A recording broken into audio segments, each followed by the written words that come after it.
Welcome to another great session. Today we have Amy Herman. Amy is a lawyer and an art historian who uses works of art to sharpen observation, analysis, and communication skills. I know this is of a particular interest for our audience, so I'm very excited to bring Amy today to speak with you. Amy helps her clients hone their visual intelligence to recognize the most important and useful information, as well as recognize biases that may negatively impact decision-making. Amy leads training internationally for New York Police Department, the FBI, the French National Police, the Department of Defense, the State Department, Fortune 500 companies, the military, and the intelligence community. Welcome, Amy. It's so great to have you with us today. Thank you so much for having me as a guest. I'm really thrilled to be here. Amy, to begin with, could you take us back and share with us your backstory? How did you end up where you are today? Of course. I start by saying that I think it's as important to know what you don't want to do as it is to know what you do want to do. And I'm trained as a lawyer, and I'm also an art historian, but I didn't enjoy practicing the law. It was very practical, but I didn't enjoy it. And I thought there has to be a way to combine my love of art, the visual analysis, and the legal analysis. So I started this company over 20 years ago. When I left the private practice of law, I went to work for a small museum here in New York City called the Frick Collection. It's a real gem of an art museum. And while I was there, I started this program that was not my idea. It was being run at Yale by the Yale Center for British Art with Yale Medical School. And with Yale's permission, I did a version of a program for medical students. And a few years after that, I realized this is applicable to far more than medical students. It was applicable in the business community and the intelligence community. So I made a cold call to the New York City Police Department, and they heard what I was saying. And that collaboration landed on the front page of the Wall Street Journal, and my world exploded. And I love that story. I'm glad that you mentioned it. Can you give us a little more details? Because I think that it's such a great example for taking action. By taking action, you can have that big break and then have a completely different trajectory for your career versus if you never took that action. That is exactly right. And as I say to a colleague of mine all the time, we don't seize opportunities, we make them. And by picking up the phone in 2004 and calling the New York City Police Department, I didn't think it was so bold back then. I had a good idea, or I thought it was a good idea. And I said, I'm going to call them. And I realized that the growth of my company and the growth of my program and everything that I do comes from some initiative that I've taken. I either call a stranger, or I write a letter, or I start a conversation, and it's amazing what can fall into your path. The thing is, I think these things fall into all of our paths, but it's what we take advantage of. And we have to be open. Our eyes have to be open and our senses have to be open to realize that these opportunities are out there. That is very true. Could you give us other examples when taking bold action led to growth for your company? Absolutely. I was on a flight coming home in 2012, and I take planes all the time. I'm on, even now the pandemic is still happening. I'm traveling, and I got onto a plane and I sort of had a headache and I just wanted to go home. I was just tired. I had been teaching for a few days, and I sat down next to a woman who wanted to talk to me. And I thought, I was one step away from putting my headphones in and just putting music on and going into my own world. But she was so nice. And we started talking, and we talked all the way to New York. And when we got off the plane, I said, maybe we'll have lunch one day. Do you want to exchange business cards? And she said, oh no, I don't give my business card to anybody. I said, but we just talked for 2 hours. She said, I'm a literary agent. I don't give out my card because everybody wants to write a book. But she reached over and took my card, and she said, but you have a story to tell, and you're going to write a book for me, and it's going to be on the New York Times bestseller list. And I sort of laughed, and I thought, yeah, right.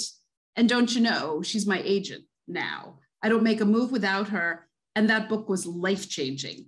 And if I tell you that I was 2 seconds away from just putting those headphones in my ears and cutting out the world and having that conversation on that airplane changed my entire life. I've now written 3 books, and my company and my books, and my first book was translated into 9 languages. The second book is translated into 4 languages, all because I had a conversation on an airplane when I didn't really want to. That is incredible. And I think there was another element there when this lady told you at the end that she never gives a card to anyone. Right. Some of us could get offended and say something polite and walk away, but you didn't. I didn't. You know why? Because I don't believe we have 5 senses. We have 6 senses.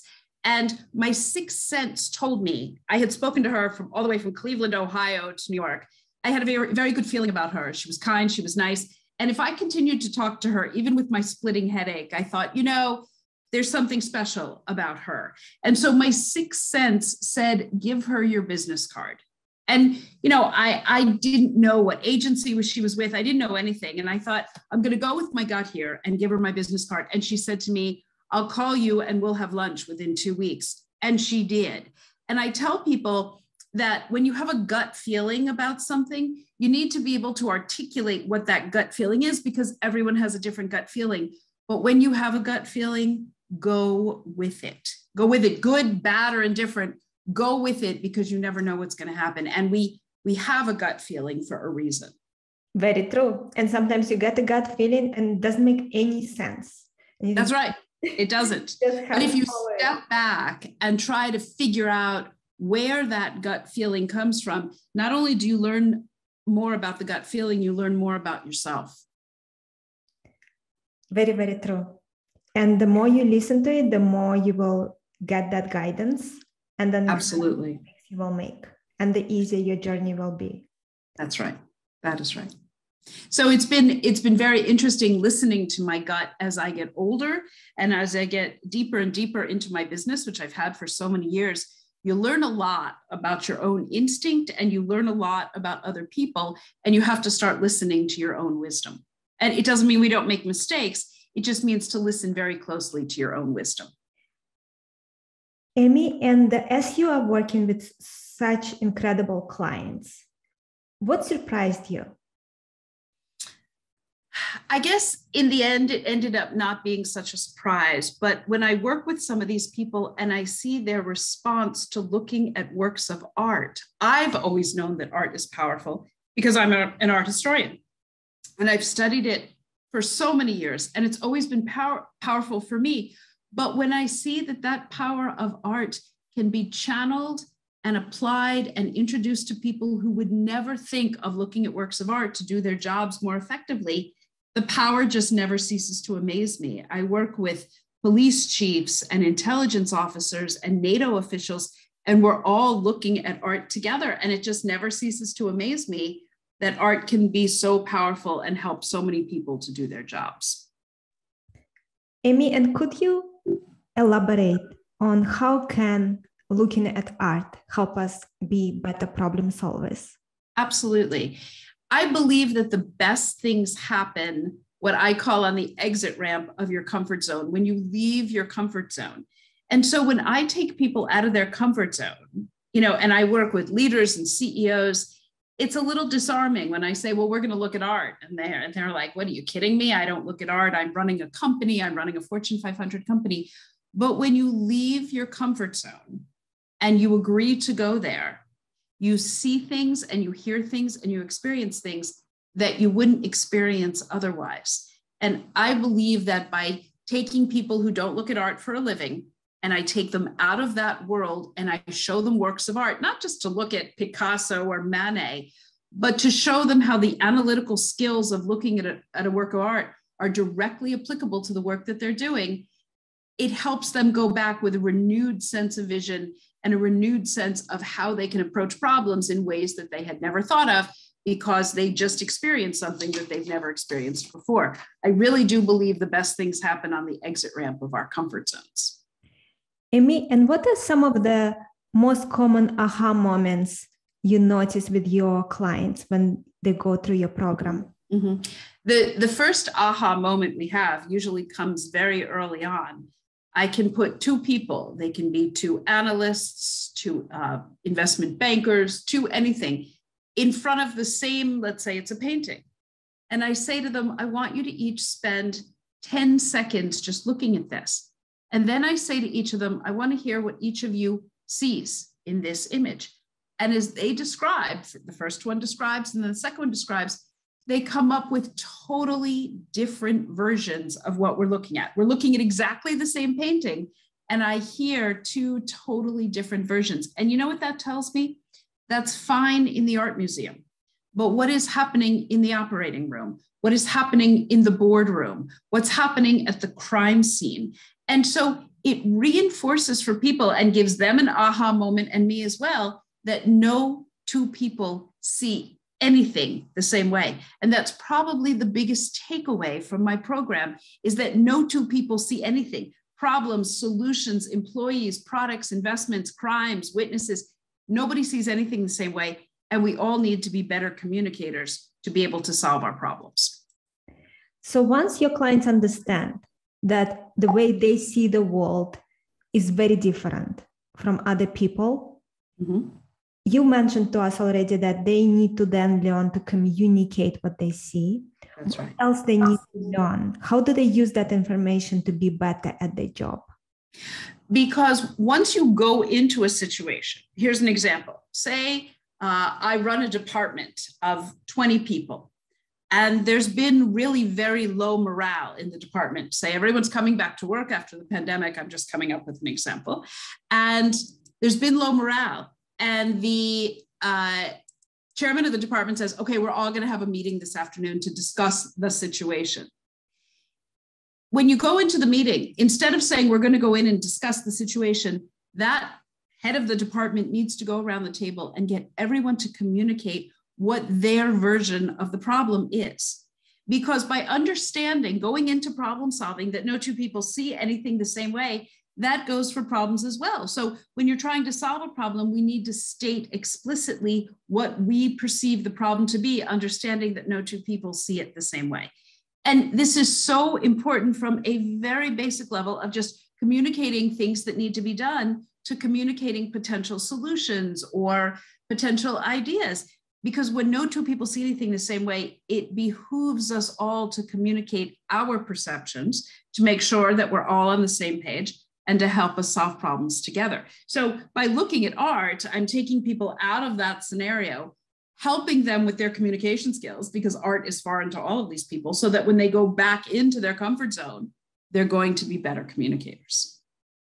Amy, and when someone communicates what they see, let's say a problem they're observing and how they see it, are there any best practices you recommend so that they are heard by the other person? Because then we're also dealing here with bias. People hear what they want to hear. That's exactly right. So I have one rule that I incorporate into all my discussions about best practices. I ask everyone who has read my books or who takes my class to stop using two words, obviously and clearly. Because the truth is, we live and work in a very complicated world. Nothing is obvious, and even less is clear. And rather than starting off a meeting by saying, well, obviously we have a case of X, what if it's not obvious to me? What if I don't understand why? So I tell people to say instead, you know, it appears to be a case of X to me because of Y and Z. That way you're explaining what may be obvious to you, but you're bringing everyone else into your circle. So by taking obviously and clearly out of the conversation, it forces you to be a better communicator. Because if you think about it, our world is so complicated right now, nothing is obvious. There's really, other than the fact that so many things are broken. And so the idea of forcing yourself to be a better communicator, it's just the way we need to be moving in that direction. So I encourage my participants to, when they're talking about a work of art, there's nothing obvious about a work of art. There's nothing. So I take those words out of the conversation so that when they return to the workplace, not only does it make them better communicators, it makes them more descriptive when they're faced with a crisis or a problem. When you mentioned that you ask your students to not say two words, I was thinking, what about the other three words that I know you don't want them to say? And those are, I don't know. That is right. That is right. The words I don't know shut a conversation down. They just shut a conversation down. And the best way to solve problems is by opening the door to communication, not shutting it down. So when someone says, well, why do you feel that way? And they cross their arms and say, well, I don't know. That doesn't help anyone. It's better to say, I'm not sure what the source of my anxiety is, but I've been feeling anxious about this initiative since the day we started talking about it. And then let's go back to the day we started talking about what were the conditions, what were the circumstances, instead of saying, well, I don't know. And so if we are actively thinking about not shutting down conversations, the more we leave the door open, even with people with whom we disagree. So that if two people disagree, instead of saying, well, that's the dumbest thing I've ever heard, it's better to say, I don't know how you got there. I can't see how you got there. Can you walk me through how you got there? And that opens the door saying, I may not agree with you, but I'm going to meet you where you are. And I'm going to listen to you in the hope that you're going to listen to me. Very true. And for the speaker themselves, they're also missing out, because as soon as they say, I don't know, then the brain is not searching for an answer. That's exactly right. And your brain shuts down too. And something very important that you said before, we hear what we want to hear. And so if we're listening for what we want to hear, we're going to miss other information that really has the potential to benefit all of us. Amy, and how do you teach your students to deal with this confirmation bias issue? Well, when we're talking about confirmation bias, I ask them to use my methodology, which is 4 A's. Each of the words begins with an A. When you have a new situation, I want you to first assess the situation in your head and say, okay, well, what do I have in front of me? Then I want you to analyze it and say, okay, what information do I have? What don't I have? What do I retain? What do I get rid of? How do I prioritize it? Then I want you to articulate what you see in the situation, because what happens with confirmation bias is we hear something, we make a decision in our head, and then we look for that solution based on what we've already thought of in our head. We want to confirm what we already think. Rather than going through the process of those 4 A's, if you stop and you pause and you assess, you analyze, you articulate, and you act, it ensures that you're not going to be a victim of confirmation bias, because it's so easy in our complicated world to say, oh, I've seen this before, I know what the answer is. Be careful, because no two situations are the same. And rather than have your brain confirm what you want to see, take all that information in, pause, and go through those 4 A's even in your head. And that's a vehicle to help you to avoid confirmation bias. Amy, and to make sure that our listeners and viewers can really understand what you're saying and utilize it in their life, could you give us an example of using those steps in day-to-day work? Absolutely. So I'll give you an example. Let's say in a business, let's say somebody has just been hired, okay? And someone goes into the head of the department and says, I'm having a problem with the new employee. Nothing more specific, I'm having a problem. And you say, well, what's the problem? And the person who's complaining says, well, he's difficult to work with. Okay. So now the head of the department has the information, somebody who, a longtime employee, has complained that the new employee is difficult to work with. So as the head of the department, to ask certain questions, I have to assess the situation and say, okay, number one, how long have you been working with this person? And in what context have you been working with them? Then you need to analyze the situation and say, well, how important is this new hire to the work that I need to get done? And in comparison, how much do I value the employee who's complaining to me? And as the leader, how do I balance the complaint that I've heard from a longtime employee about a new employee that we've hired? And then we need to analyze the problem we're talking about. Is it a short-term problem? Is it a long-term problem? Does it have a potential to become toxic in the department? And then I need to articulate the situation. to not just the complainer, but I need to articulate the situation to the person to whom the complaint is about.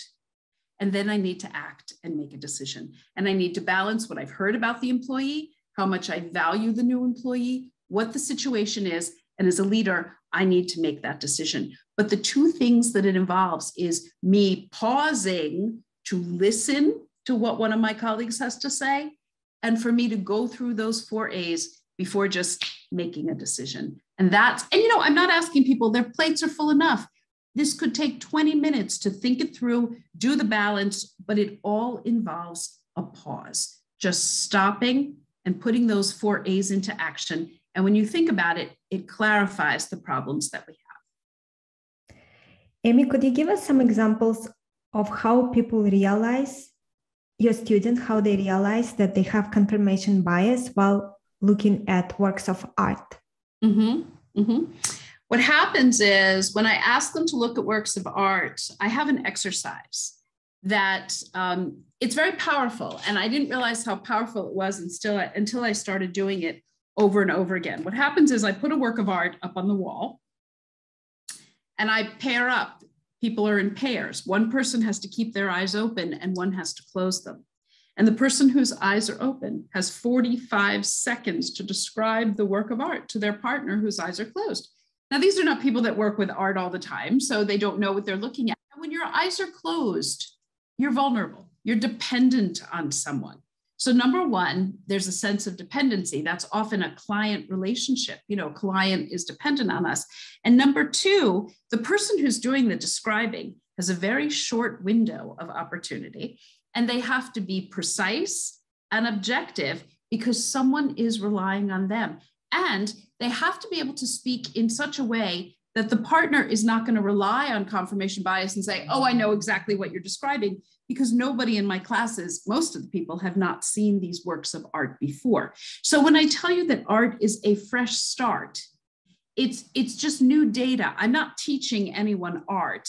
I'm just giving their left brain a rest, and I'm engaging their right brain so that when they go back to their left brain with data and analytics and markets and reports, they will see things more perceptively. When people come up to me after the description exercises and they say that when they open their eyes and they look at the work of art that was just being described to them by their partners, frequently they say, I would have never described it that way. So they understand that no two people see anything the same way and no two people communicate the same way. And it's an eye-opener for everybody about how biased we can be when our eyes are, and I say, quote, open, and also how we need to be better listeners when it comes to problem solving and communicating with each other. It sounds like a very powerful exercise. Amy, so we spoke about two very important elements when it comes to problem solving. One is that no two people see the situation the same way. Mm-hmm. And the second one is confirmation bias. Yes. What are some other important elements related to problem solving that people can strengthen their skill set in those areas? Sure. There are two things. The first one is, and it's so simple, but the pandemic has taught us to pause, to stop, to look, and to listen. People that work in competitive businesses were in such a hurry to get from point A to point B to put the fires out that nobody stopped to see what was broken. Nobody stopped long enough to see if there was a more effective way of doing something. And the journalist Frank Bruni, I quote him all the time, he wrote about the power of a pause. And he said, a pause is when passions cool, civility gets oxygen, and wisdom finds its wings. Passions cool, civility gets oxygen, and wisdom finds its wings. We have to find a time every single day to pause. And I'm not talking about meditating. I'm talking about pausing and taking stock of where we are, what's been accomplished, and what still needs to be done. Because if we just go 100 miles an hour all day long, it's disastrous for everybody. And in the same vein, I try to practice a concept called festina lente. It's a Latin phrase that means to make haste slowly. It means We all have to cross the finish line. We all need to get a certain amount of work done. But if we don't stop to communicate with each other, to look around to see what's happening, be in synchronicity, we all lose.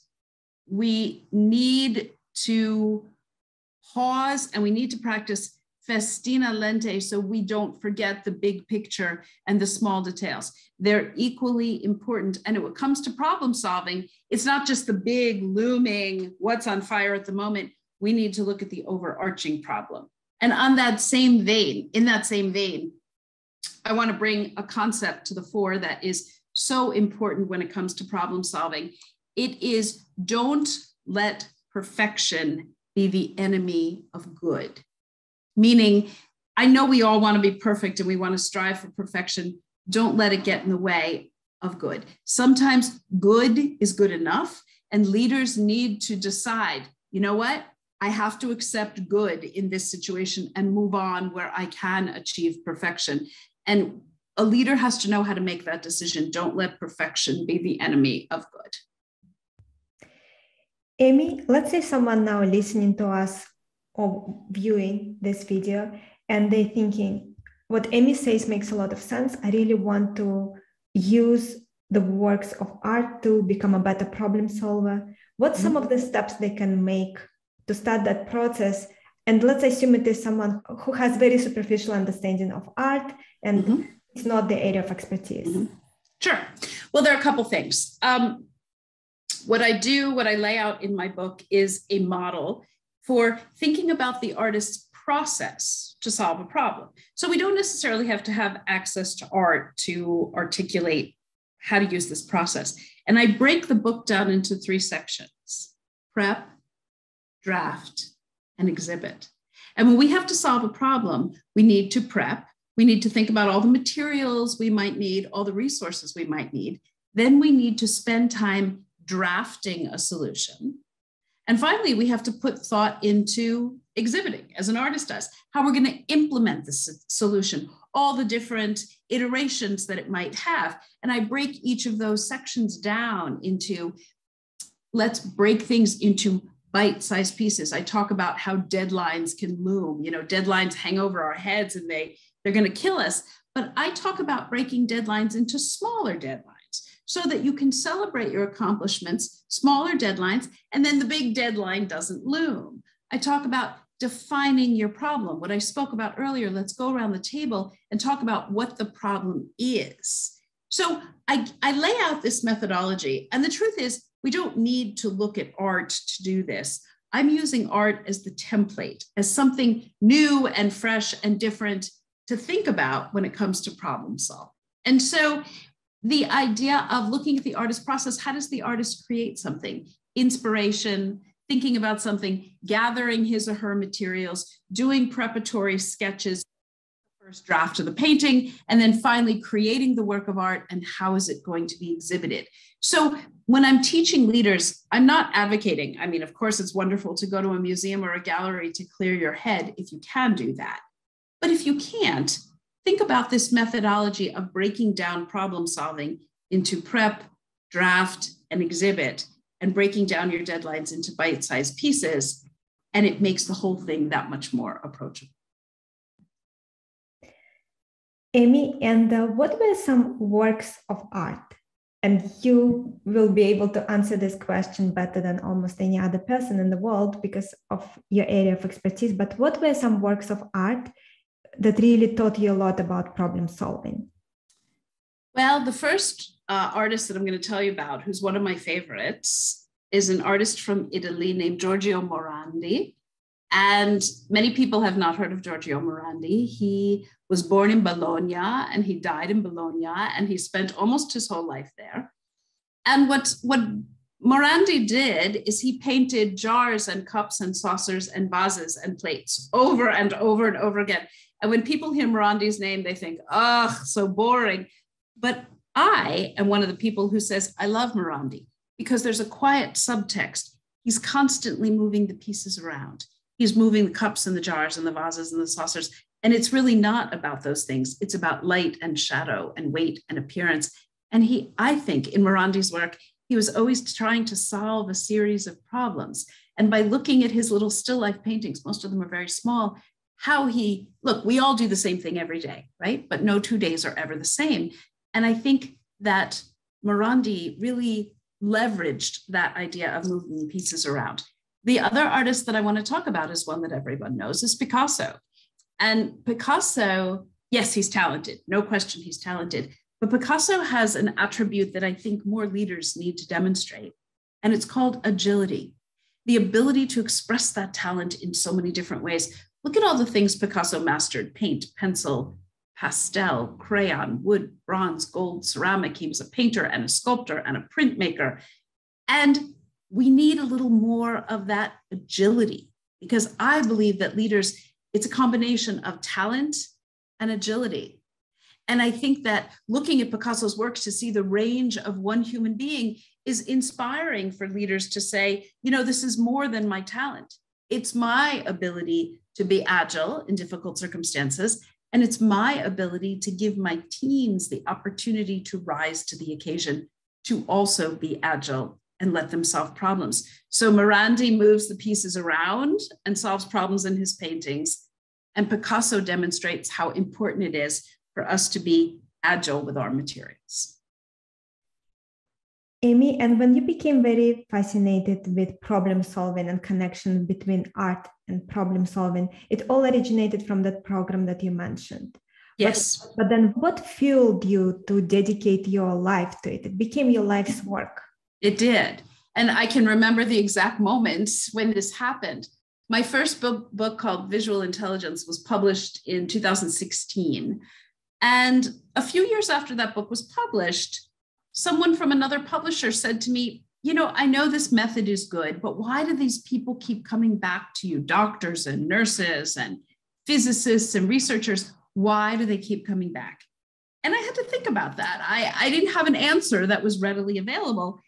And then I realized it's because everybody has a problem to solve. Everything is broken.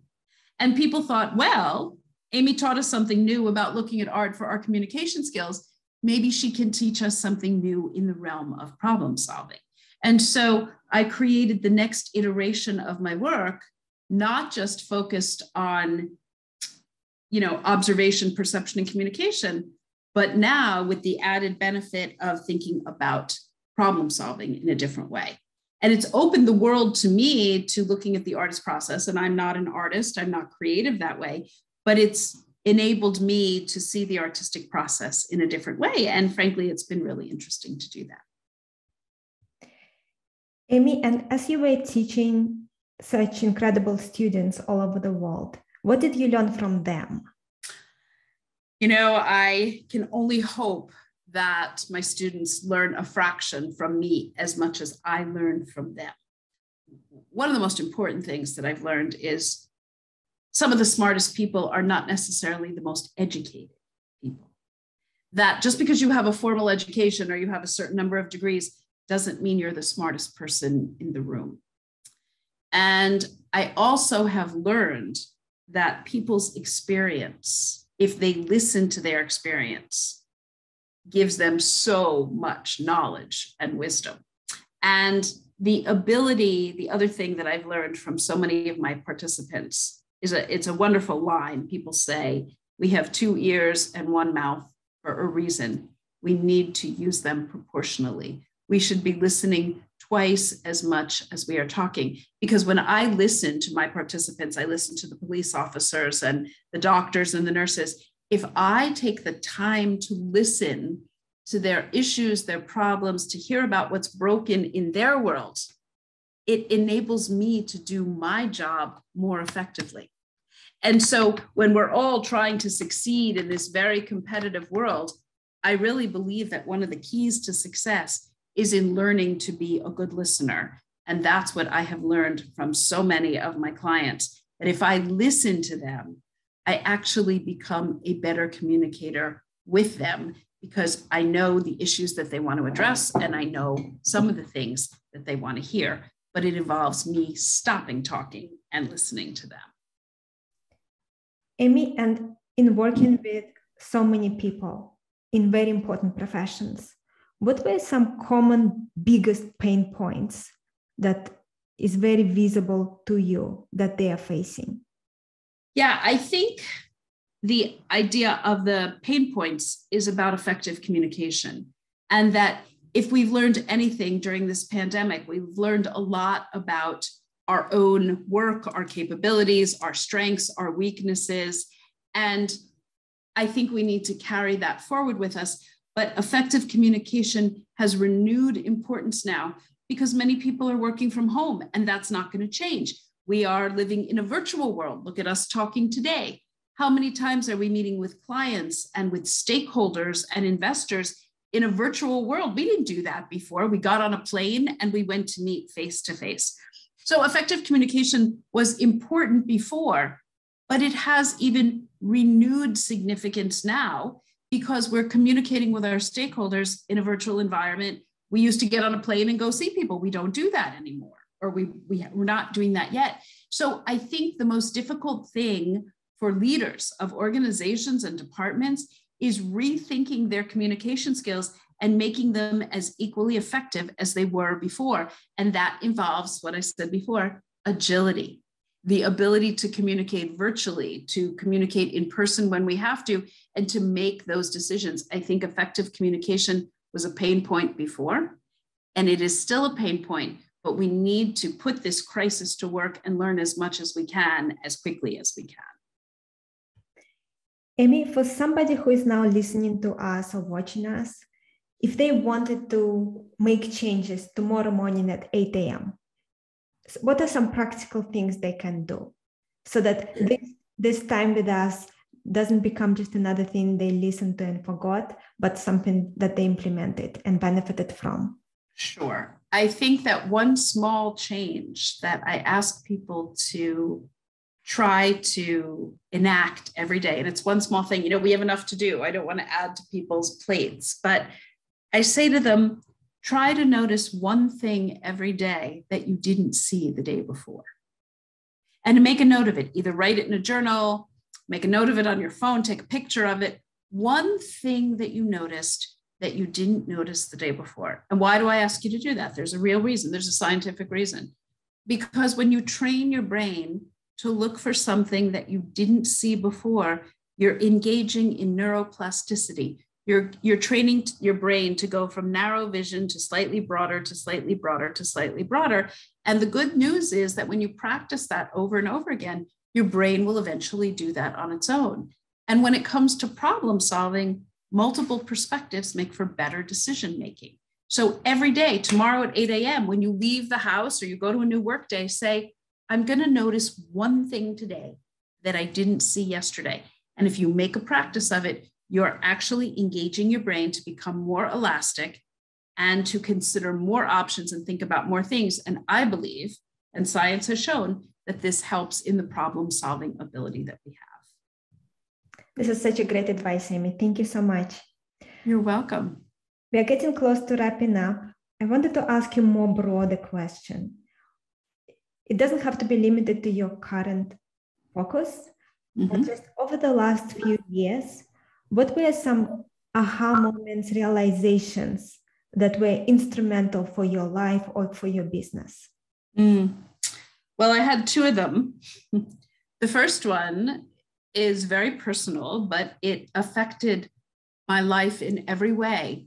In 2014, I went to the doctor just for a routine checkup. And 2 days later, I had a diagnosis that I had cancer. I'm so sorry. My response was, well, I don't have time for this. I'm running a business. I have a career. I have clients. And I said to the doctor, I don't have time for this. And she said to me very forthrightly, she said, you need to make the time for this. She said, because if you don't, you're not going to be here in 6 months to discuss this. And it was a wake-up call for me that all of a sudden I had unforeseen circumstances, a huge looming problem, all this chemotherapy and surgery, and I took it one piece at a time. Instead of saying I have this whole cancer diagnosis, 1 week at a time, one session of chemotherapy, and I put one foot in front of the other because, as they say in Mission Critical, failure was not an option. Dying was not an option. And I applied the same standard to my work, one step at a time. And I lost all my hair, and I had 5 surgeries and 16 rounds of chemo. And here my hair is back. I'm alive. But that personal, I'm not even going to call it a setback. That roadblock forced me to take other detours that were applicable not only in my personal life to remain alive, but also to help my business thrive. And it reminds me, in one of the parting lines that I want to give to your listeners or your watchers of this, I'm going to quote Henry James. He said, "Try to be the person on whom nothing is lost." And as I came out of my cancer journey, I said, there's a whole world to engage in, and I'm being given a second chance. So I try to be the person on whom nothing is lost. And I try to encourage my participants and my readers to do the same. It helps us personally, professionally, and certainly with problem solving. I'm so sorry, Amy, that you had to go through it, and so glad that you're okay. Thank you for the kind words. But you know what? I'm not sorry. It changed my life. I wouldn't wish it on anybody, but it changed my life and gave me a renewed perspective that I think enhances my life in a way that nothing else would have. So, and I'm very healthy now and very grateful. Amy, and you mentioned that there were 2 aha moments. What was the second one? That's a good question. The second one was when I became a parent. And again, at the risk of being personal, because when I became a parent, I realized that I was charged with guiding how someone else sees their world. And I realized that I didn't want my child to see the world the way I do. I wanted to give him the tools to be able to engage in the world in a way that he wanted to. And so by using art to teach him, and he's not, people say, oh, your son must love art. He doesn't love art the way I do, but art has become a tool for him. And so the aha moment was in being a mother and realize that you're charged with guiding somebody to give them the tools not only to engage in their profession, but in their world. And also taking the lessons that I've learned from taking a cancer journey to not let a good crisis go to waste. Thank you, Amy, so much for sharing personal aha moments. I think those are often the most helpful for people to hear. Mm-hmm. And our lives are intertwined. There's no line that separates the world we work in and the world we live in. They're the same world. And so the more effective we become in living the lives in the world we live in, the better we're going to be in the world we work in. I really do believe that. Amy, the last question I wanted to ask you is, what were some, maybe 2 or 3 books that were absolutely transformational for your life? That's a good question. One of the books I was just talking about yesterday is a book called The Boys in the Boat. And it's about a team of rowers in the Olympics I believe it was the 1938 Olympics. And it was about a team of underdogs from the University of Washington and how they beat Hitler's team in the Olympics. And the reason I talk about it is because it's not about rowing. It's about understanding the collaborative and the team dynamic, that nobody does it alone. Nobody works all alone. Nobody works in a silo. And we have to take the time to be in synchronicity with others if we're going to cross the finish line and win the game. And the boys in the boat you cheer on the underdog and you say, you know what, there is good in the collaborative effort. That was a wonderful book that I really enjoyed. And I'm trying to think of another book that really had a profound effect on my life and my work. It's a very good question. The Boys in the Boat tops the list. I'm just taking a quick look at my bookshelf behind me that I always use for inspiration. Of course. I will tell you one. It's not specifically, but I've recently been rereading short stories that are connected by a theme. And the reason I tell you that is because I believe that our work and our life are a series of short stories that are connected by a theme. And at the risk of incorporating looking at art again, art history is filled with, well, this painting is in the context of this painting, or I saw this and it looks like this. Our reading is the same way. And our ability to connect and think about how we connect things. And the short stories of John Cheever, I've been reading them for the last 20 years. They're timeless. And while they don't have necessarily a business value for me, when you think about a short vignette in a short story, it's like our lives. Every day is a short story, and how we can be better at connecting them. So when I don't have a lot of time, or I'm on a plane and I need to think about small things in the bigger connection, I love to read collections of short stories. This is a great place to end this session, Amy. Thank you so much for sharing everything that you shared with us. I know it will be very beneficial for our listeners and viewers. Before we wrap up, do you have anything you would like to share? Yes, if any of your listeners would like to find out more about my work, if they're interested in finding about my work or my books, I am at artfulperception.com, www.artfulperception.com. And that details all the people that I work with and my methodology. And I'm out there on social media. And I know this sounds crazy, but at Amy Herman AOP, I post a work of art every day. And I don't put the title, I don't put the artist. It's just, as you asked me, something to do every day to renew our sense of looking and thinking about how we ask questions. So I encourage my listeners and my readers at Amy Herman AOP, you'll see a new work of art every day. Thank you, Amy. And I know myself, if I was following it, I would want to know the name of the artist. What if I want to look and find it? Absolutely. Some people do, and they ask, and I'm always happy to provide that information. But some people love to engage just in the pure object, the pure act of looking. But if they do want the information, they just send me a message and I'm happy to provide the information. Sounds wonderful. Amy, thank you so much for being here. I really appreciate your time. Thank you very much for having me. It was a pleasure meeting you. Take care. Thanks everyone again for tuning in. Our guest today again has been Amy Herman. Make sure to check out Amy's book. It's called Fixed, and I'll see you next time.